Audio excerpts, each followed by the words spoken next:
अहोई अष्टमी की कहानी, शुभ मुहूर्त, महत्व, क्या करे क्या ना करें। अहोई अष्टमी पर करें ये आसान उपाय, दूर होगी करियर व विवाह संबंधी बाधाएं।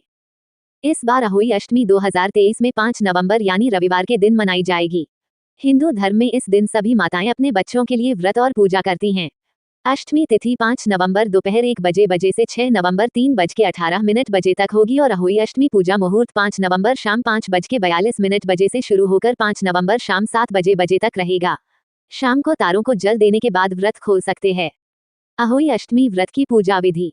प्रातः काल सूर्योदय से पहले सुबह जल्दी उठकर स्नान करने के बाद कुछ फल इत्यादि खाते हैं। मंदिर जाना अथवा घर के मंदिर में पूजा की जाती है। पूरे दिन निर्जल व्रत रखना भी प्रचलित है। शाम के समय बच्चों के साथ बैठकर अहोई अष्टमी माता की पूजा करते हैं। दीवार पर अहोई अष्टमी माता की तस्वीर बनाते हैं अथवा ईंट के कैलेंडर लगाते हैं। शाम को तारा निकलते ही उसको जल व खाना अर्पण करके ही व्रत खोलते हैं। अहोई अष्टमी पूजा सामग्री। पूजा सामग्री चावल, रोली, मूली अथवा धूप की नाल। अहोई अष्टमी व्रत कार्तिक कृष्ण पक्ष की अष्टमी तिथि को रखा जाता है। इस दिन अहोई माता पार्वती की पूजा की जाती है। इस दिन महिलाएं व्रत रखकर अपने संतान की रक्षा और दीर्घायु के लिए प्रार्थना करती हैं। शास्त्रों के अनुसार अहोई अष्टमी के दिन कुछ खास उपायों को करने से संतान के जीवन से जुड़ी बाधाएं दूर होती हैं। जानें अहोई अष्टमी के दिन क्या करें और क्या नहीं। रोजगार या करियर में बाधा से मुक्ति के लिए अहोई माता को पूजन के दौरान दूध भात और लाल फूल अर्पित करें। इसके बाद लाल फूल हाथ में लेकर संतान के करियर और शिक्षा की प्रार्थना करें। संतान को अपने हाथों से दूध भात खिलाएं। फिर लाल फूल अपनी संतान के हाथों में दे दें और फूल को सुरक्षित रखने को कहें। संतान के वैवाहिक या पारिवारिक जीवन में बाधा। अहोई माता को गुड़ का भोग लगाएं और एक चांदी का कोई आभूषण अर्पित करें। मां पार्वती के मंत्र ओम ह्रीं उमाय नमः 108 बार जाप करें।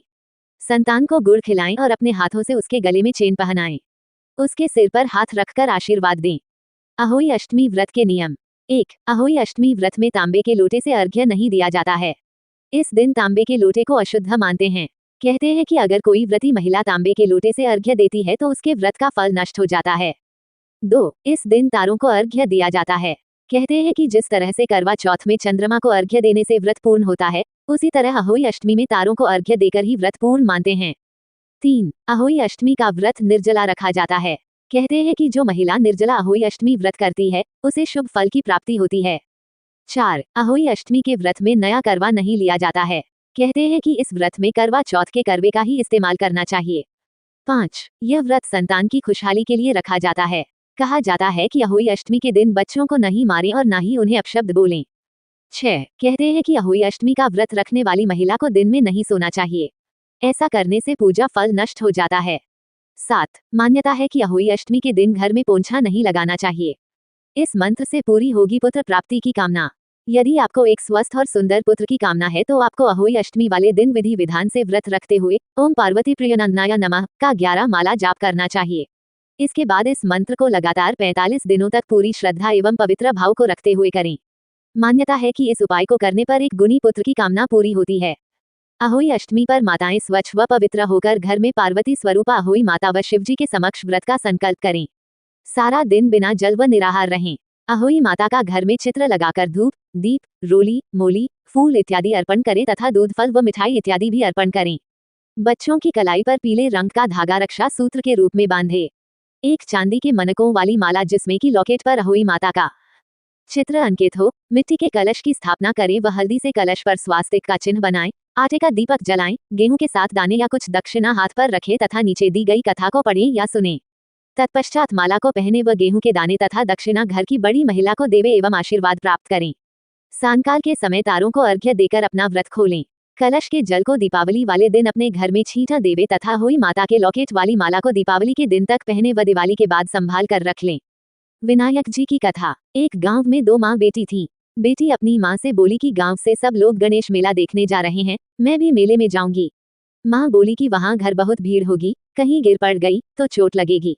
बेटी ने माँ की बात नहीं मानी तो माँ ने बेटी को 2 लड्डू और घंटी में पानी देकर कहा कि एक लड्डू तो गणेश जी को खिलाकर पानी पिला देना, दूसरा लड्डू तुम खाकर बचा हुआ पानी पी लेना। बेटी मेले में चली गई। मेला समाप्त होने पर सभी गांववासी वापस आ गए, परंतु उसकी बेटी नहीं आई। वह गणेश जी के पास बैठी रही। एक लड्डू पानी गणेश जी तुम्हें और एक लड्डू पानी मुझे, इस तरह कहते हुए पूरी रात बीत गई।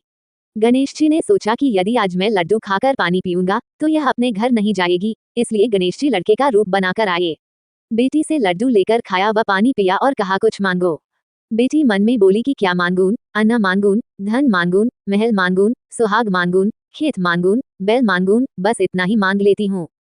गणेश जी उसके मन की बात जानकर बोले अब अपने घर जाओ, जो तुमने मन में सोचा है वह सब तुझे मिलेगा। बेटी घर पहुंची तो माँ ने पूछा कि इतनी देर कैसे हो गई। बेटी ने कहा कि आपके कहे अनुसार मैं गणेश जी को लड्डू खिलाकर पानी पिलाकर आई हूँ और देखते ही देखते जो कुछ बेटी ने मन में सोचा था वह सब कुछ उनके घर में हो गया। हे गणेश जी महाराज, जैसे उन माँ बेटी पर बरसे वैसे ही कहते सुनते ही सब पर बरसो।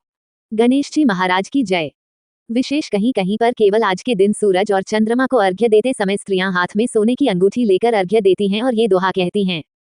सोने की मुद्रा, मोतन का हार, चंद्र सूरज को अर्घ्य देती, जियो मेरे वीर भरतार। अहोई अष्टमी, कार्तिक के कृष्ण पक्ष की अष्टमी को होई का व्रत करते हैं। जिस वार की बड़ी दिवाली होती है उसी वार को होई का व्रत करते हैं। पहले दीवार पर होई काटते हैं, फिर दो दोगड़ मोली बांधकर रोली से सतिया करके जल भरकर होई के सामने रखते हैं। दोनों दोगड़ पर 5-5 पताशे या पूरे व 5-5 सिंघाड़े रखते हैं। होई के दोनों सिरों पर आटे से नाले की माला लगाते हैं। बीच में आटे से ही 1 रुपया भी चिपका देते हैं। दोनों दोगड़ की चौड़ी की माला स्थाहु व मनकों वाली पहनाते हैं। दोगड़ के आगे गेहूं की देशी लगाते हैं। देरी पर एक तेल का दीपक जगाते हैं। एक लोटा जल भरकर रखते हैं। मोली बांधकर सतिया करके अपने माथे पर भी टिक्की लगाते हैं। फिर होई के आगे बैठकर हाथ में गेहूं के साथ दाने लेकर और कहानी सुनकर गेहूं से धोख मारते हैं। फिर विनायक बाबा की कहानी भी कहते हैं। तारे देखकर तारों को अर्घ्य देते हैं।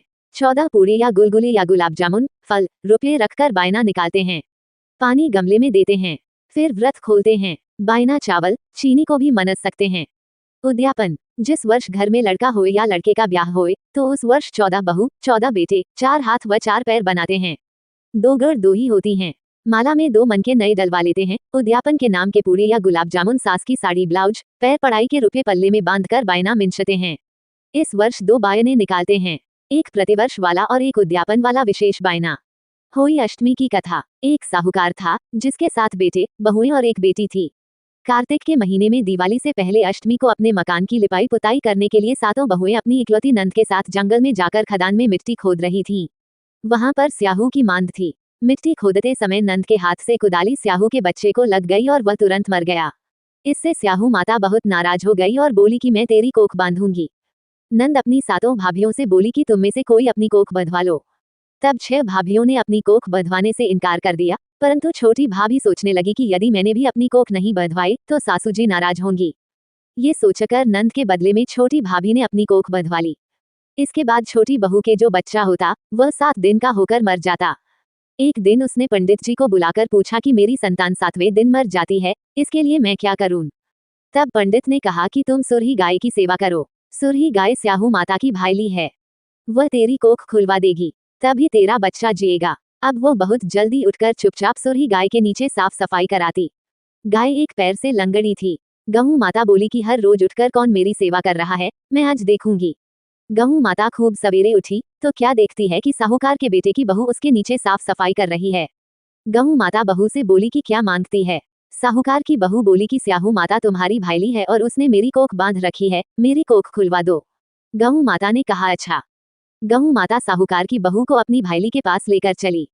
रास्ते में कड़ी धूप थी। वे दोनों एक पेड़ के नीचे बैठ गईं। थोड़ी देर में एक सांप आया। उसी पेड़ पर गरुड़ पंखनी के बच्चे को डसने लगा। साहूकार की बहू ने सांप ढाल के नीचे दबा दिया और बच्चे को बचा लिया। थोड़ी देर में गरुड़ पंखनी आई तो वहां खून देखकर साहूकार की बहू को चोंच मारने लगी। साहूकार की बहू ने कहा मैंने तेरे बच्चे को। स्याहू माता उनको देखकर बोली कि आ बहन, बहुत दिनों में आई हैं। बातें करते समय स्याहू माता ने बीच में कहा कि बहन मेरे सिर में जुएं पड़ गई हैं। सुरही के कहने पर साहूकार की बहू ने उसके सिर की सारी जुएं निकाल दी। इस पर स्याहू माता ने प्रसन्न होकर कहा कि तूने मेरे सिर में बहुत सलाई फेरी है, इसलिए तेरे 7 बेटे और 7 बहू होंगी। वह बोली कि मेरे तो एक भी बेटा नहीं है, 7 बेटे कहाँ से होंगे। स्याहू माता बोली वचन दिया है, वचन से फिरूं तो धोबी की कुंड पर कनकड़ी हूँ। साहूकार की बहू बोली कि मेरी कोख तो तुम्हारे पास बंद पड़ी है। ये सुन स्याहू माता बोली कि तूने तो मुझे ठग लिया। मैं तेरी कोख खोलती तो नहीं थी, पर अब खोलनी पड़ेगी। जा, तेरे घर पर तुझे 7 बेटे 7 बहुएं मिलेंगी। तू जाकर 7 उद्यापन करियो, 7 होई बनाकर 7 कड़ाही करियो। वो लौटकर घर आई तो वहां देखा कि 7 बेटे 7 बहू बैठी हैं। उसने 7 होई बनाई, 7 उद्यापन किए, 7 कड़ाही करी। शाम के समय जेठानियां आपस में कहने लगी कि जल्दी जल्दी धोक पूजा कर लो। कहीं छोटी बच्चों को याद करके रोने लगे। थोड़ी देर में उन्होंने अपने बच्चों से कहा अपनी चाची के घर जाकर देखकर आओ कि आज वह अभी तक रोई क्यों नहीं। बच्चों ने आकर कहा कि चाची तो होई बना रही है, खूब उद्यापन हो रहा है। ये सुनते ही जेठानियां दौड़ी दौड़ी वहां आई और आकर कहने लगी कि तूने कोख कैसे खुलवाई। उसने कहा तुमने तो कोख बंधाई नहीं थी, सो मैंने कोख बंधवा ली थी, परंतु अब स्याहू माता ने दया करके मेरी कोख खोल दी। हे स्याहू माता, जैसे साहूकार के बेटे की बहू की कोख खोली, वैसे ही हमारी और सब परिवार की बहुओं की कोख खोलती जाना। कहता की, सुनता की, हुंकारा भरता की। बोलो पार्वती माता की जय।